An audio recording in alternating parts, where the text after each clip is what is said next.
Thank you, Mr. Chairman, and thank you for holding this hearing. And I'd also like to thank the witnesses for taking the time to be here today. I know y'all are busy, so really appreciate it. Mayor Bowser, thank you to you especially for coming here. You've been mayor for about 10 years, right? Yes. Okay. And during that time, would you describe D.C. as a safe city? What's up, everyone? Today, we're diving into some crazy stuff that's going down in Washington, D.C. I just watched this video of Mayor Muriel Bowser testifying in a congressional hearing, and honestly, it was something else. Now, before we even get into this, let me just say, if you're watching this and you love this country, if you care about law and order, and if you believe in common sense, you're going to want to stick around. Yes. You would? Listen, Mr. Gill, and it was brought up earlier by the Congresswoman from The murder Detroit. rate in Washington, D.C. is the fourth highest of any city in the country. Would you describe that as a safe city? I have heard every statistic and factoid, and they're all different about where our city. Are you disputing that Washington, D.C. is the fourth highest murder rate in the country? I'm not familiar with that statistic. You're not familiar with that statistic. What I know, Mr. This is Gill, your city. Mr. Gill, Respectfully, this is your city. Respectfully, I know that we have driven our murder rate down. What was the homicide rate in 2014 before you were elected? I don't know. Do you know how much the homicide rate has changed during your 10 years, Mayor? I do. How much? It has gone up. It's gone up by about going 70%. Down. It's gone up by about 70% from I don't think that's 2014 to correct. I don't think that's 2024. Those are correct. from the Metropolitan Police Department. That I don't is think correct. that number is correct. You should know the crime statistics for your own city, I do know especially my whenever crime it's this statistics. dangerous. Do you know how carjackings have trended during your time in office? I know that they have gone down. They're up over 500% since from 2014 to 2024. That's not a safe city. I don't think any person would call that a safe city. We'll move on. Do you agree that defunding the police makes our communities less safe, don't you? This is what I want to say. It's a straightforward question. Yeah. You're not going to filibuster. Do you think that answer. defunding the police makes our communities answer. less safe? What I know is that people have moved here.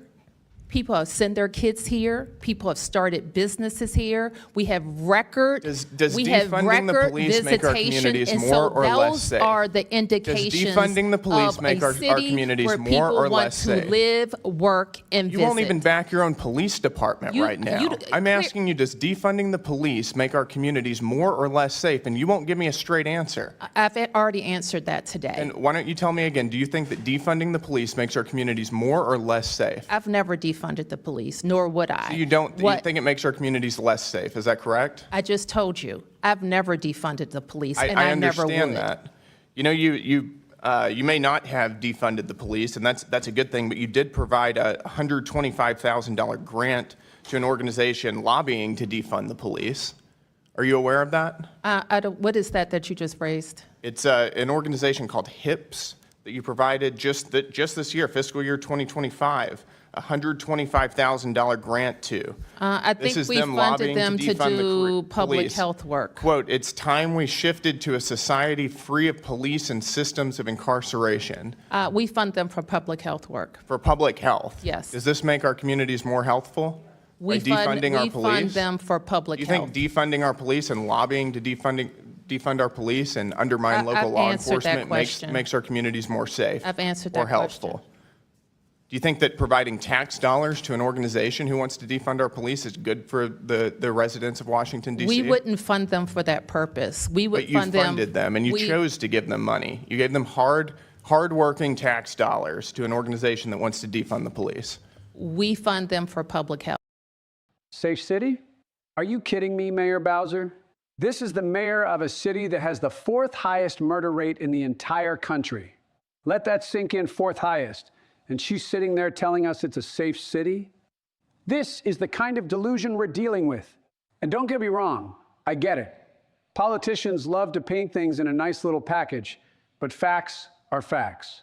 We all know the crime is through the roof, and Mayor Bowser needs to stop pretending like everything's fine and dandy in her little bubble.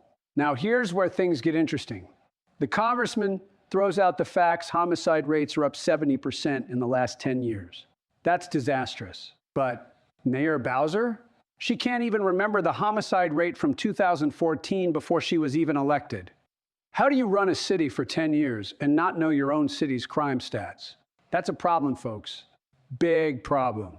Honestly, how can you be the mayor of a city like DC, which has such high stakes, and not know the statistics that directly impact your citizens? This is just embarrassing. But it gets worse, folks. You heard that right carjackings have increased by over 500% in just a decade. That's insane. And Bowser, instead of taking responsibility and answering directly, just dodges the question. Is this the kind of leadership we want in our capital? I don't think so. It's pretty clear to me that DC is a dangerous place right now, and Mayor Bowser doesn't want to admit it. And don't even get me started on the whole defunding the police debate. Look, as a patriot, I'll say it loud and clear, defunding the police does not make us safer. It makes us less safe. Yet, Mayor Bowser just couldn't bring herself to take a stand. She wouldn't even say if defunding the police makes our communities more dangerous. She goes around in circles. And you know what? That's exactly why we're in the mess we're in. Leaders who can't make a firm decision on something as critical as policing are part of the problem, not part of the solution. And then we get to the cherry on top, the $125,000 grant to an organization that literally wants to abolish the police. Now, Mayor Bowser tries to play it off as public health work, but come on. We all know what's going on here. Taxpayer dollars are being used to fund groups that want to see the police gone. That's a direct attack on law enforcement and public safety. Public health, huh? Yeah, sure. Whatever you say. But funding an organization that's calling for a society free of police is a bad look for any mayor, especially one who's supposed to be protecting the people of Washington, D.C. What does this say about her priorities? Here's the bottom line. Washington, D.C. is in crisis. Crime is out of control, carjackings are skyrocketing, and murder rates are spiking. And yet, Mayor Bowser is too busy playing politics to actually do something about it. The lack of accountability, the dodging of tough questions, and the funding of anti-police organizations all point to one thing. She's not fit to lead. So I'll ask you, are we really going to let our cities keep sliding into chaos like this? Because if we don't start holding these leaders accountable, it's only going to get worse.